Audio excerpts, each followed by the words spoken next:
Hi, this is Amasam, Assistant Professor in the Department of Mechatronics Engineering at SNS College of Technology. I hope you to welcome for the another video in the lecture series of January about engineering drawing. So in this previous video, we have discussed about the basics of how the projection of points has been carried out, especially in the first quadrant. Now in this video, we are going to discuss about the projection of points in the different quadrants, especially in second, third, and fourth quadrant. As I said earlier, the first quadrants we have discussed. So right now we are moving towards the quadrant 2. The example problems as well as the questions has been already fixed in the SolidEdge software. Let's move on to the SolidEdge software, which shows how we can able to project the points in different type of quadrants. As I said, the only rule is when there is a projection has been carried out from the front view, the dimensions of top view has been represented. In top view, the dimensions of front views as mentioned will be projected. So now we are moving towards the projection through an SolidEdge software. So the question I framed is to draw the projection of following points on the same ground line, keeping the distance projected between equal 25 carats. So as I said earlier, right, we have to draw the reference line by clicking the points from this one to entire based on our dimension. This is the reference line. So we mark it as X, and this will be as 1. When we need it, we can able to extend this line some. The first line is the projection of point A is 20 mm HP and 25 mm in front and behind the VP. So as said like that, the point is 20 mm above HP means it's above the x-axis, and 25 mm behind the VP represents the quadrant 2.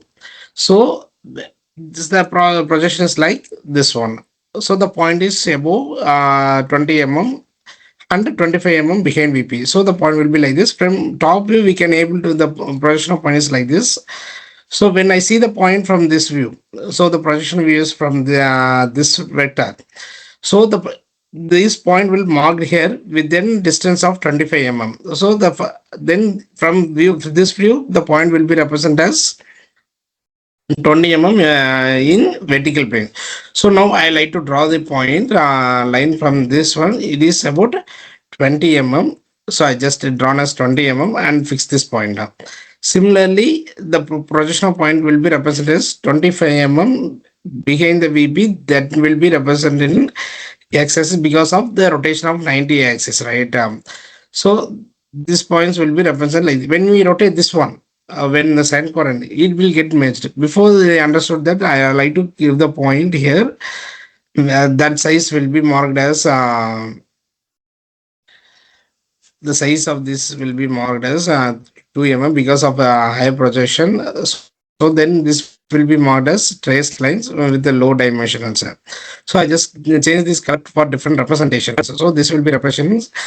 And similarly, this point is represented in red color for the projection of points. Then another point, the projection of behind the VP from the top view. The top view is represented in HV. As per rotation, it has to rotate to 90 degree. So again, I have to draw from the x-axis. It is about 25 mm. So I just drawn this 25 mm line and this kept in here. So this line again I have to change this reference line within different colors with this the same color which we are using. Then I have to mark this projection of point like here. So as I said, the size also to be increased and the color is marked as red. So this is the representative of the point A. So for that we have to draw this. This is as A dash, and this will be as A because the rotation of x-axis always represented in positive and rotation in y-axis always represented in negative. Then we have to make some dimension for this particular point. So I am using a small dimensional distance. So total distance it will be covered. And if I want to a small dimension from distance between particular point, so I have to click this one as well as this one. So the distance is will be then, and similarly the distance between taken if the point A is taken, and this line will be represented here. So this is the exact dimension how we have to draw and represent the point A. So This is the second first quadrant which we have already seen in the previous video. This video we are going to represent how it has been projected by using the point A in different second quadrant. Point will be discussed later in the next video. You can able to continue this one, so you can able to understand how it has been developed in the next point of view. So I hope everybody is able to understand cope up with this projection of point, especially in second quadrant. Thanks for watching this video. The signing up by Sambasum, Assistant Professor, SNS College of Technology.